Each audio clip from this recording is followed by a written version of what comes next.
الشیطان الرجیم بسم اللہ الرحمن الرحیم صلی اللہ علیہ حبیبہ سیدنا محمد وآلہ وصحبہ وبارک وسلم۔ یا اللہ اپنے صرف نور اور صرف تعلیم سے مدد فرما تاکہ عرض کر سکوں۔ آج کا پہلا سوال یہ ہے کہ جب کوئی بچہ عیسائی کے گھر پیدا ہوتا ہے تو ہم یہ کہتے ہیں کہ اس میں اس کی کوئی غلطی نہیں ہے، اللہ نے اس کو پیدا کیا وہاں پہ، پھر اس کی کیوں پکڑ ہوگی؟ تو آپ نے جواب دیا تھا اس لیے پکڑ ہوگی کیونکہ جب وہ عاقل ہو گیا ہے، بالغ ہو گیا ہے، تو پھر اس نے کیوں سچے مذہب کی تلاش نہیں کی، اس بات پہ پکڑ ہوگی۔ تو سوال یہ ہوا کہ ایسے ہی جب ہم پیدا ہوئے مسلمانوں کے گھر اور عاقل بالغ ہو گئے تو یہ سوال تو ہم سے بھی پوچھا جانا چاہیے کہ ہم نے سچے مذہب کی کیوں تلاش نہیں کی۔ جی بالکل ایسا ہی ہے، اور اس کا جواب یہ ہے کہ قرآن میں اللہ پاک فرماتا ہے کہ یہ قرآن پچھلی تمام آسمانی کتابوں اور صحیفوں کی تصدیق کرنے والا ہے۔ یہ قرآن پچھلے تمام انبیاء کی تصدیق کرنے والا ہے۔ تو ہمیں یہ حکم دیا گیا ہے قرآن میں کہ ہم پچھلے تمام انبیاء پہ ایمان لائیں، تمام آسمانی کتابوں اور صحیفوں پہ ایمان لائیں۔ تو ہمارا تو پہلے سے ہی تمام آسمانی کتابوں اور صحیفوں پر ایمان ہے، تمام انبیاء پر ہمارا پہلے سے ہی ایمان ہے۔ تو اب یہ سوال ہم سے اس لیے نہیں ہوگا کیونکہ ہم نے کسی نبی کا انکار کیا ہی نہیں ہے، کسی آسمانی کتاب کا انکار کیا ہی نہیں ہے، کسی صحیفے کا انکار کیا ہی نہیں ہے۔ تو اب ہم سے یہ سوال اس لیے نہیں ہوگا۔ یہ سوال صرف اس وقت ہو سکتا تھا جب ہم کسی نبی کا انکار کر دیتے، کسی آسمانی کتاب کا انکار کر دیتے، بلکہ ہم تو کہتے ہیں کہ ہم تمام آسمانی کتابوں اور صحیفوں پر ایمان لائے جس حالت میں وہ نازل ہوئی تھی۔ اب جو ان میں تبدیلیاں ہو گئی ہیں اس پہ ہمارا ایمان نہیں، بہرحال جس حالت میں وہ نازل ہوئی تھی اس پہ ہمارا ایمان ہے، اور ہم تمام انبیاء پر ایمان لاتے ہیں۔ اب عیسائی سے اور یہودی سے یہ سوال اس لیے ہوگا کیونکہ وہ تو قرآن پر ایمان لاتے ہی نہیں، نبی پاک پر ایمان لاتے نہیں، اس لیے ان سے کہا جائے گا کہ تم نے سچے مذہب کو تلاش کیوں نہیں کیا، سچے مذہب کی تحقیق کیوں نہیں کی جب عاقل اور بالغ ہو گئے۔ اس لیے ان سے یہ سوال ہوگا اور ہم سے نہیں ہوگا۔ میں نے ایک سوال یہ پوچھا ہے کہ اکثر لوگ جو یہود و نصارہ اور کفار ہیں مسلمانوں پہ اعتراض کرتے ہیں کہ ان کا تو بلائنڈ فیتھ ہے، یہ تو اندھی تقلید کرتے ہیں، اندھا اعتماد کرتے ہیں۔ قرآن نے ان کو یہ حکم دیا ہے کہ ایمان بالغیب لانا ہے۔ آپ اس کے بارے میں کیا کہتے ہیں؟ اس کا جواب یہ ہے کہ ایمان بالغیب کا مطلب یہ ہے کہ ہماری یہ ضد نہیں ہے اللہ سے کہ ہم تجھے دیکھیں گے تو مانیں گے، ہم بغیر دیکھے ماننے کے لیے اللہ کو تیار ہیں۔ یہ ایمان بالغیب ہے۔ ایمان بالغیب کا مطلب یہ نہیں ہے کہ ہم بغیر دلیل کے اللہ کو مانتے ہیں۔ قرآن میں تو 6000 سے زیادہ آیات ہیں اور پورا کا پورا قرآن دلائل سے بھرا ہوا ہے، بلکہ تمام انبیاء اور رسول اور اللہ یہی تو فرما رہا ہے، یہی تو بحث کر رہا ہے کفار سے کہ اگر تم سچے ہو تو دلیل کیوں نہیں پیش کرتے؟ اللہ تو سب سے زیادہ دلیل سے بات کرنے والا ہے، اور انبیاء اور رسول تو خود دلائل سے بات کرنے والا ہے۔ تو ہمیں کیوں روکیں گے کہ دلیل نہیں سمجھنی یا تحقیق نہیں کرنی؟ ہمیں کیوں تحقیق سے یا دلیل سمجھنے سے روکیں گے؟ بلکہ ہمیں تو یہی حکم ہے کہ ہم نے اللہ کو دلیل سے ماننا اور دلیل سے سمجھنا ہے۔ تو ایمان بالغیب کا مطلب یہ نہیں ہے۔ ایمان بالغیب کا مطلب یہ ہے کہ ہم اللہ کو دیکھے بغیر ایمان لاتے ہیں، پر اللہ پہ جو ایمان لاتے ہیں وہ دلیل کے ساتھ لاتے ہیں، بغیر دلیل کے نہیں لاتے۔ اس لیے یہ کوئی اندھی تقلید نہیں ہے، یہ کوئی بلائنڈ فیتھ نہیں ہے۔ ثبوت یہ ہے کہ ہر مسلمان مرد اور عورت پر دین کا علم حاصل کرنا فرض ہے، کم از کم اتنا دین کا علم حاصل کرنا ضرور فرض ہے کہ وہ تمام دلائل جو اللہ کی ذات و صفات کے معاملے میں بیان ہوئے ہیں، فرائض کے معاملے میں بیان ہوئے ہیں، حرام کے معاملے میں بیان ہوئے ہیں، ہمیں ان تمام دلائل کو سیکھنا لازمی ہے۔ اس سے ثابت یہ ہوا ہے کہ ہمیں اندھی تقلید کا حکم نہیں دیا گیا، بلکہ ہمیں یہ حکم دیا گیا ہے کہ قرآن میں جو دلائل بیان کیے گئے ہیں ان کو یاد بھی کرنا ہے، سمجھنا بھی ہے۔ ایک سوال کسی نے پوچھا ہے کہ کیا کشف سچے ہونے کی دلیل ہے؟ اس کا جواب یہ ہے کہ کشف تو جہاں اولیاء اللہ کو ہوتا ہے وہاں شیطان کو بھی ہوتا ہے اور شیاطین کو بھی ہوتا ہے۔ اگر کشف سچے ہونے کی دلیل ہوتا تو پھر شیطان بھی اور تمام شیاطین بھی سچے ہو جاتے۔ تو کشف کوئی سچے ہونے کی دلیل نہیں ہے، اور کشف کوئی حتمی چیز نہیں ہے۔ کشف صحیح بھی ہو سکتا ہے اور غلط بھی ہو سکتا ہے، اور جس چیز میں غلط ہونے کے چانسز بھی موجود ہوں وہ سچے ہونے کی دلیل کیسے ہو سکتی ہے؟ وہی 100% سچی ہوتی ہے، تو وہی 100% سچے ہونے کی دلیل ہے، کیونکہ وہ 100% سچی ہوتی ہے، اور وہی کا سلسلہ بند ہو چکا ہے۔ وہی صرف انبیاء پہ ہو سکتی ہے اور غیر انبیاء پہ نہیں ہو سکتی، غیر نبی پہ اب وہی نہیں ہو سکتی۔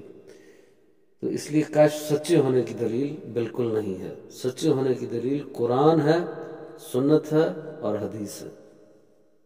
تو اب ہم نے جو بھی فیصلہ کرنا ہے وہ قرآن، سنت اور حدیث کی روشنی میں فیصلہ کرنا ہے، کشف کے مطابق فیصلے نہیں کیے جاتے۔ ایک سوال پوچھا ہے، کیا عین الیقین کی تمنا کرنا جائز ہے یا غلط ہے؟ اس کا جواب یہ ہے کہ آپ نے پہلے علم الیقین کر لیا، ایمان بالغیب لے آئے۔ اب جب آپ ایمان بالغیب لے آئے ہیں، اس کے بعد اگر کسی نے عین الیقین کی تمنا کی تو یہ جائز ہے اور درست ہے۔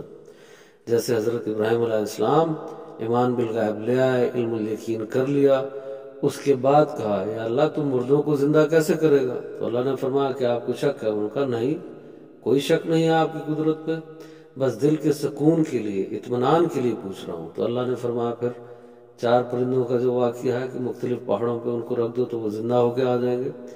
تو اب عین الیقین کی تمنا کرنا کوئی بری بات نہیں ہے جب آپ نے علم الیقین کر لیا، ایمان بالغیب لے آیا۔ ایمان بالغیب لائے بغیر اگر کوئی ضد میں کہے کہ عین الیقین کرنا ہے تو یہ غلط بات ہے۔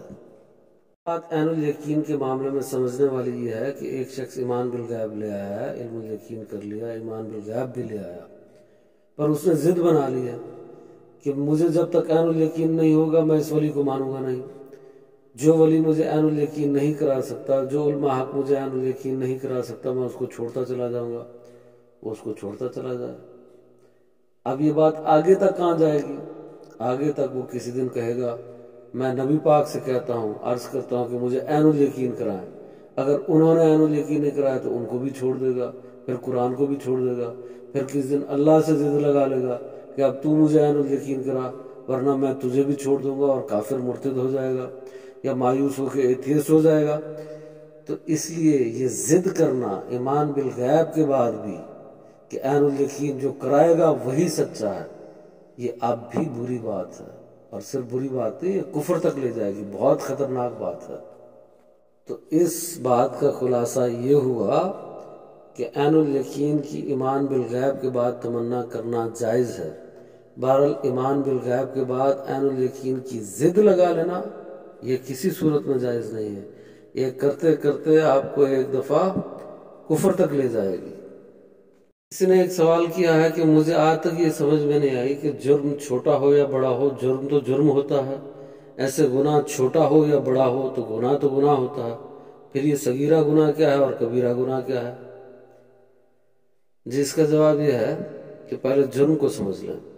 جو ملک کا قانون ہوتا ہے جب آپ اس کی خلاف ورزی کرتے ہیں تو اس کو جرم کہا جاتا ہے، اور جو شریعت کا قانون ہوتا ہے جب آپ اس کی خلاف ورزی کرتے ہیں تو اس کو گناہ کہا جاتا ہے۔ مثال کے طور پہ اب سیٹ بیلٹ نہ لگانا جرم ہے، اور اس پہ فائن کتنا ہو رہا ہے؟ 350۔ اور جب آپ 120 کی رفتار سے اوپر جا رہے ہیں تو یہ بھی جرم ہے، اور اس پہ فائن کتنا ہو رہا ہے؟ 750۔ تو سزا کس پہ زیادہ مل رہی ہے؟ ایک پہ 350 سزا مل رہی ہے، فائن ہو رہا ہے، ایک پہ 750 سزا مل رہی ہے۔ تو آپ کیا کہیں گے کہ یہ چھوٹا جرم تھا سزا کے اعتبار سے، یہ بڑا جرم تھا سزا کے اعتبار سے۔ ایسے ہی صغیرہ اور کبیرہ گناہ کی بات ہے کہ کچھ جرم جو ہیں، کچھ گناہ جو ہیں، ان کی سزا شریعت نے کم بیان کی ہے، اس لیے ان کو صغیرہ گناہ کہا جاتا ہے، اور کچھ گناہ جو ہیں ان کی سزا شریعت نے زیادہ بیان کی ہے، اس لیے ان کو گناہ کبیرہ کہا جاتا ہے۔